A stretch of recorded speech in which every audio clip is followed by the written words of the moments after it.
This looks good. It looks good. I like it. Welcome, Soul Seekers. My name is Patricia Ribeiro Wolfson, and I am one of your soul guides.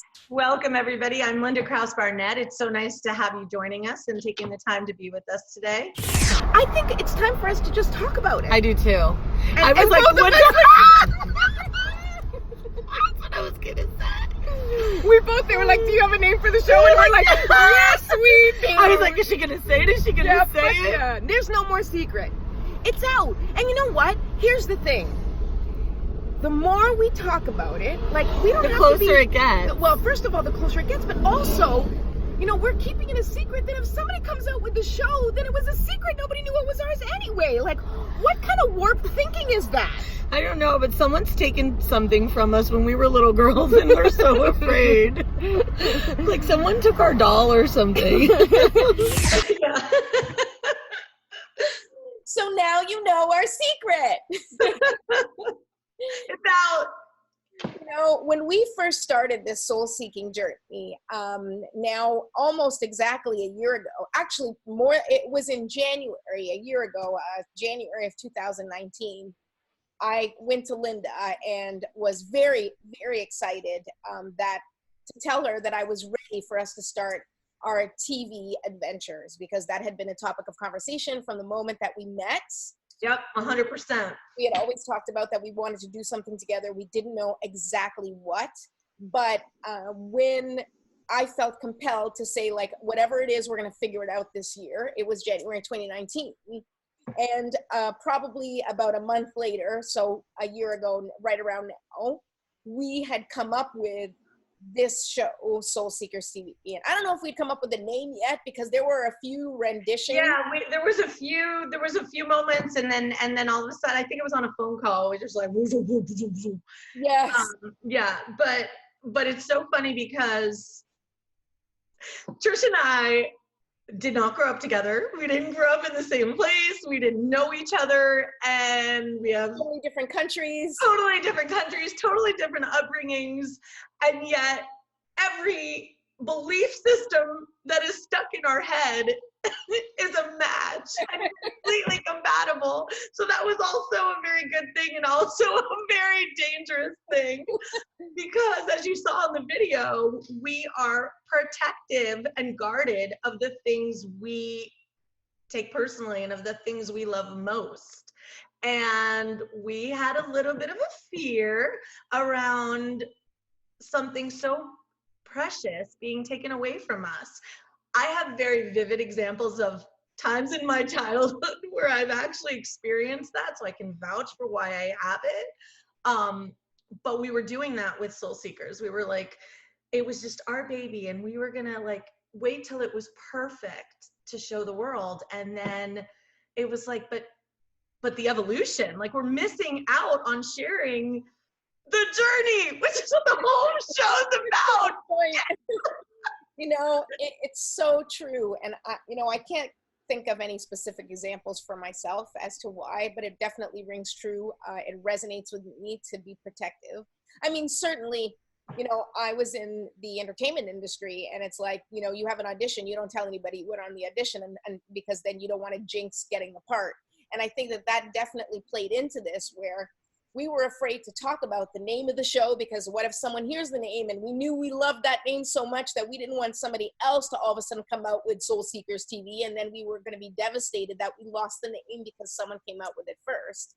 And the idea even of the show, where we were frightened that if somebody heard about this idea, because it resonated so completely and aligned with us and our mission so completely, and we were so super excited about it, that we were like, oh my God, if anybody hears about this, they're going to take it. They're going to steal the idea. Yeah, like everything we were ever meant to do is in this little show. And if they take it, like, they'll take everything away from us. Yeah, it was crazy. And it was mutual. Like, we both agreed. We were in total agreement of our craziness, you know, until little by little, like, especially when we were physically in the same place, same time, and it started to come out, and people were like, oh yeah, like, that's fucking awesome. And we were like,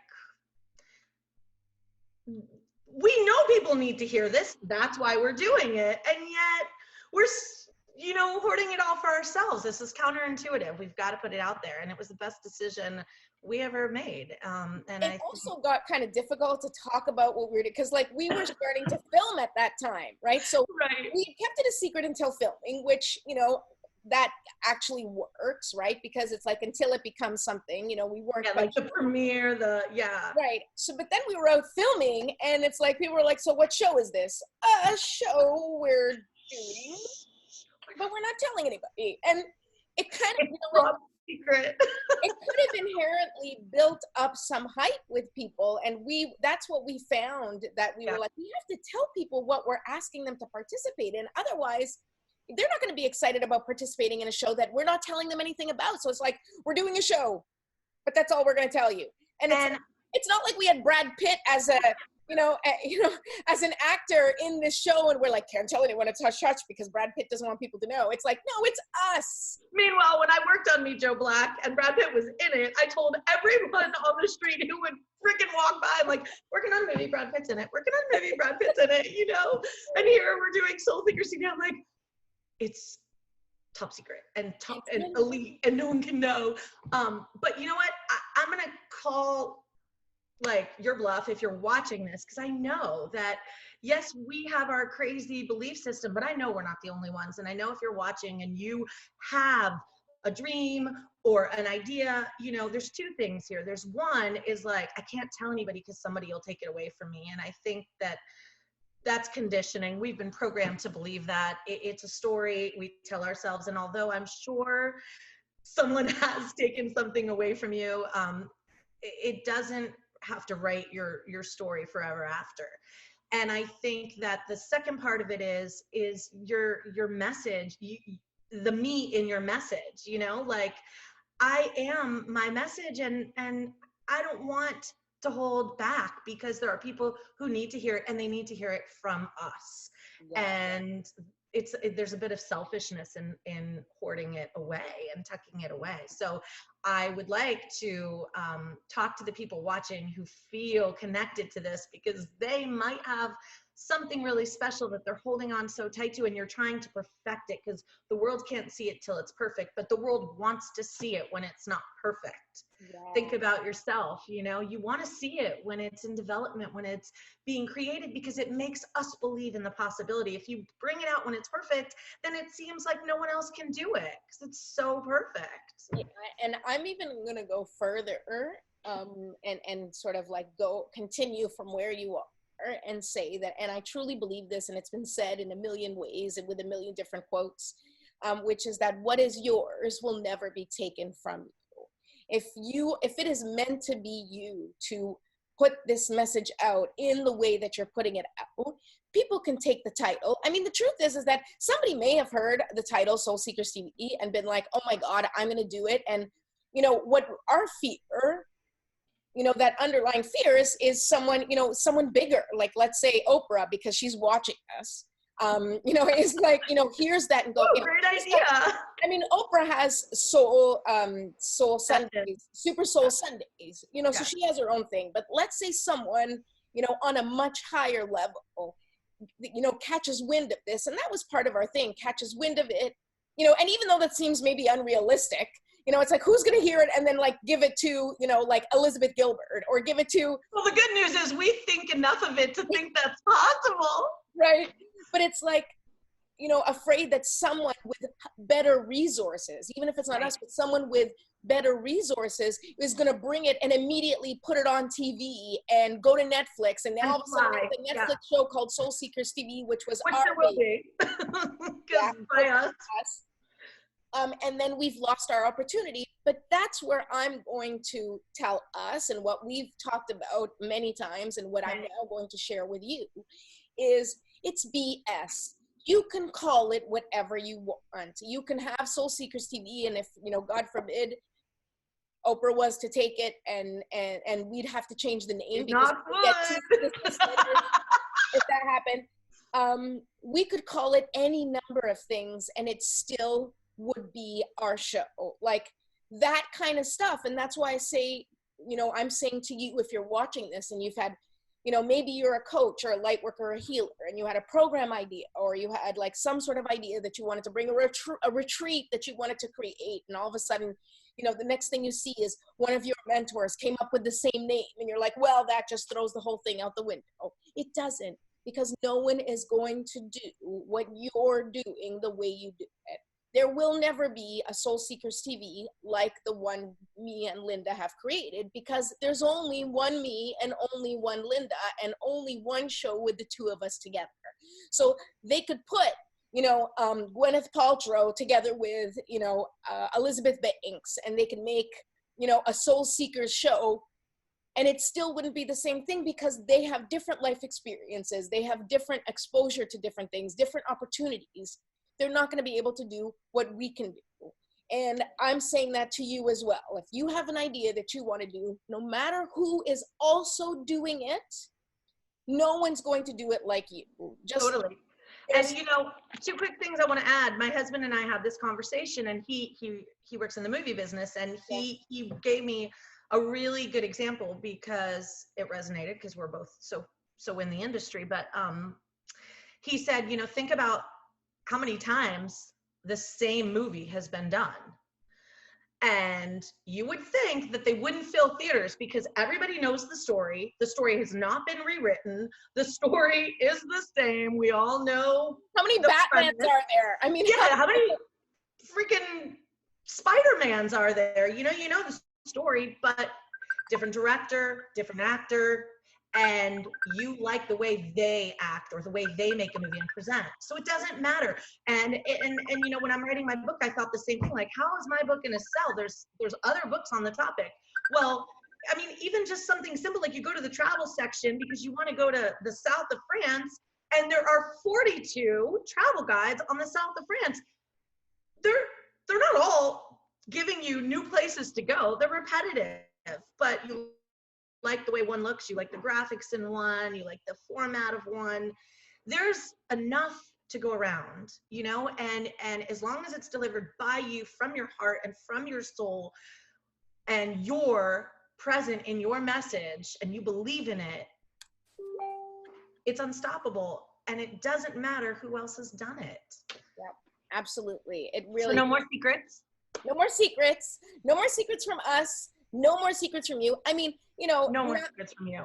It's not to say that, during the gestational period, right? Like, there's always a gestational period of an idea. And if you want to keep it close to your heart until you figured out what you want to do with it, that's a little bit different, which that's how it started for us. But then we kept it going for a little too long. It's like being pregnant, you're 9 months pregnant. You're like, oh, no, I'm not pregnant. What makes you say that? Like, I've just been eating a lot of donuts. You can't hide it forever. But when the time comes, embrace it, step into it, and share it out loud with everyone, and have no expectation of people's response, because that will also be, if you're expecting people to go, oh my God, that's amazing, which was part of, we were afraid of people going, oh, well, that's nice. That played into it, although not as much as we thought people were going to love it and then run with it and do something with it on their own. But wherever you are with your idea, embrace it, own it, speak it to everyone. And it's your truth, I think, because this is what I have found. I spent so many years really waiting on validation from those around me, even those not close to me. I had to be liked by everyone. Everyone had to think that what I was doing was awesome, or I would just lose my shit. And here's what I'm learning. If the message, my content, if what I'm putting out into the world, if the job I'm doing and the things I believe in are unshakable within me, I care a whole lot less. The only time, it seems like I care more when I'm unsure of what I'm doing. But as soon as you get clarity and certainty, you're not going to care what other people think, because you are on a laser focused mission, and that is all that matters. And in that laser focused mission, you're just going to attract and draw in your people, and you're not going to need to worry about those who aren't meant for it, because they're not supposed to be there. I mean, just think about, I always bring up relationships. Just think about when you meet that person who you are totally attracted to and totally into. And you may have people who are like, I'm not sure if I like him or her. And, you know, you're like, I don't care because I'm so into that person that you don't give a crap whether or not anybody else likes them. You're like, well, I like them. I like how they treat me. I'm totally hot for them. And what you say doesn't matter. I mean, that's the kind of passion and conviction and, you know, courageousness you need when it comes to your business or your personal life. Like, you need to move forward with that kind of conviction. It's like, I love this idea so much, and I so believe in this idea that I don't care whether or not you like it. I don't need And a lot of that comes from loving yourself the way you would love someone when you didn't care. Like, I love me and who I am and who I've evolved to be and what I'm here to do. I love that so much more than, you know, I don't need validation because the love that I have for myself is enough. It takes a long time to get there. I am still very much working on it, but I'm a whole lot better than I ever was before. That's right. I mean, it is an ongoing evolution of loving yourself a little bit more each and every day with every choice you make. When you think of like, is this the right choice for me? With every step that you take towards making the right choices for you that are aligned with you, you will gain a little bit more confidence and feel a little bit better about yourself and what you're doing. And the world needs you, so get out there. That's right. And the world needs our show. So if you have not yet watched the pilot or any Soul Seekers TV, which is on, all 9 episodes are out, but if you haven't started, I recommend starting with the pilot to give you an idea of what the show is. Go to our YouTube channel, youtube.com/soulseekerstv. Make sure you watch, make sure you subscribe, and ring that bell so that you will get notifications of when our next video is up. Thank you so much for watching, and don't forget, as Linda said, the world needs you and what you have to offer. Don't let anything stop you. Just keep going. Bye, Soul Seekers. Bye.